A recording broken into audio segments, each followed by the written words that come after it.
So good morning guys. So kakatapos ko lang mag-ayos and then happy Sunday to everyone. So ayun guys, samahan niyo akong bibili ng aking almusal. So bali bibili ako dito sa may anong tawag nito dito, Fastil. Yan, sa may Fastil sa halagang 20 pesos kasi wala pa tayong mga pera ngayon at hindi pa tayo binabayaran ni Nenang Meta. Shoutout sa iyo Nenang Meta. O ito na, dinilit ko na lahat ang aking mga unoriginal video na sabi mo kahit video ko ay unoriginal pa din. So ayan, gumawa na lang ako ulit and then sana pansinin mo ng aking report kasi medyo nangihinayang din ako sa account na to pag pinabayaan ko. So bali ito yung pastil, ayan, sa halagang 20 pesos ay mabubusog ka na. So ngayon, ayan, shoutout sa isang tindera dito sa isang grocery. So pag linggo kasi siya lang yung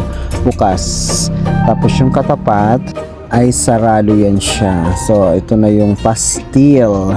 So ang sarap niyan guys. So hanggang dito na lang mga ka-idol guys, bye bye.